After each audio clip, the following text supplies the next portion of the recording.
It's 5:45 a.m. September 11th, 2001. You're standing in the parking lot of Dulles International Airport, and you can see them, all 19 of them, walking through those doors with carry-on bags and a plan that, if nobody stops it, kills 3,000 people before lunchtime. You make the call. Security moves in. The men get pulled. The flights get delayed. And by noon, September 11th, 2001 is the most boring Tuesday in American history. Here's the problem. You have absolutely no idea what you just broke. Let's start with what you saved. 3,000 lives. The Twin Towers, still standing. The Pentagon, normal Tuesday. A field in Pennsylvania that stays a field. That part feels good. But here's the thing nobody tells you about saving the world. The world was built around what you just stopped. And now that it didn't happen, everything downstream changes. Every single thing. First consequence. And it's a big one. The Department of Homeland Security doesn't exist. Created specifically after September 11th. Gone. The Unified Terror Watch lists. Gone. The system that forces the FBI and CIA to actually talk to each other. Gone. And here's what makes that terrifying. The reason 9/11 happened in the first place? The agencies had the information. They just weren't sharing it. In your version, that problem is still there. Nobody fixed it. Nobody had a reason to. But this is not even close to the worst part. Al-Qaeda didn't have one plan. They had several. And in the version of the world where 9/11 never happens, the intelligence agencies that were already failing to track these networks are still failing. Except now there's no urgency. No overhaul. No unlimited budget to hunt them down. You stopped one attack. You might have made the next one inevitable. Let that sit for a second.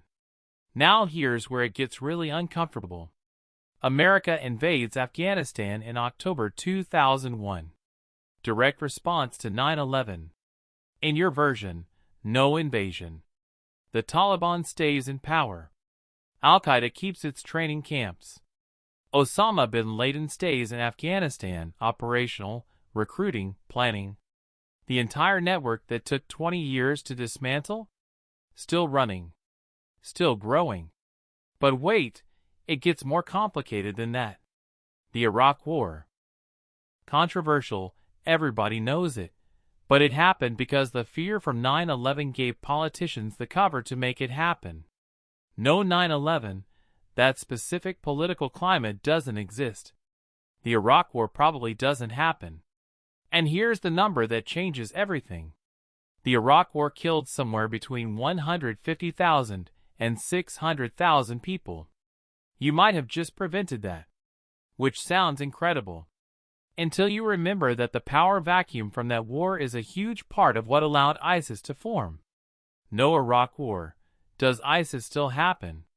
Maybe. Maybe worse. Maybe a different name. A different flag, same ideology. You genuinely don't know. And neither does anyone else. Here's something nobody talks about. The TSA, the people who make you take your shoes off at the airport, created after September 11th.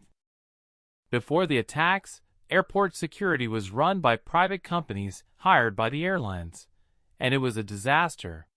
The reason 19 guys with box cutters got on 4 planes on the same morning? The system was that broken. In your version, it stays broken. You stopped 9/11. But you kept in place the exact security failures that made 9/11 possible in the first place. Think about what that means. Let's talk money.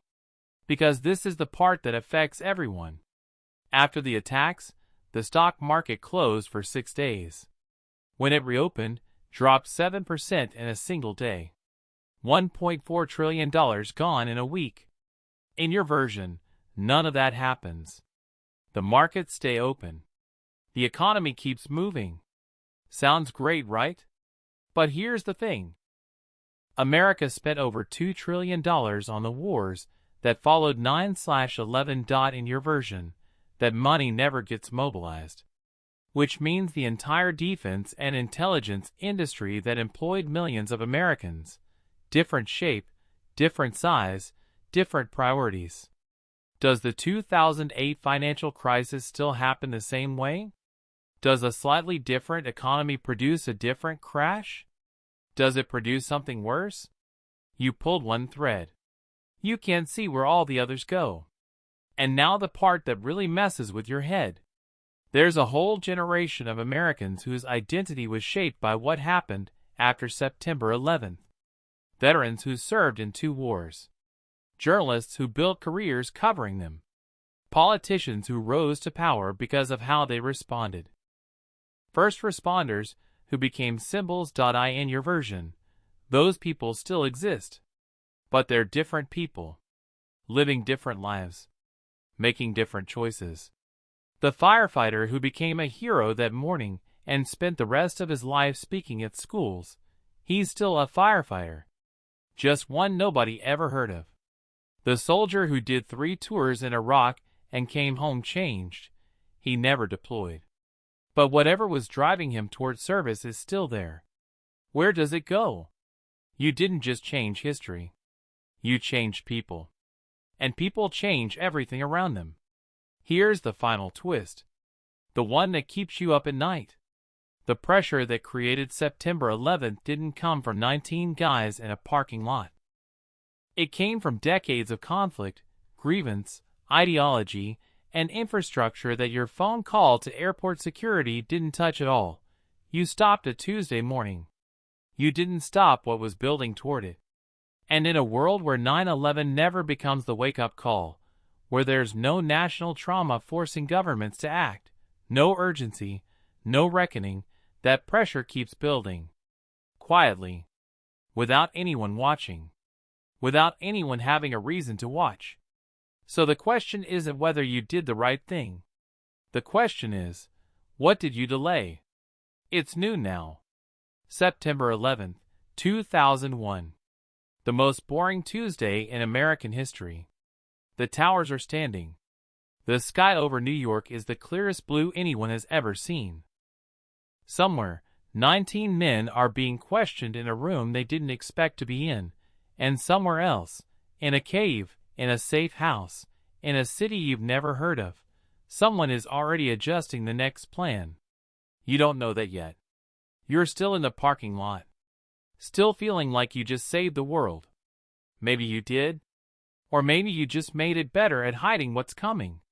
You'll never find out. Nobody will.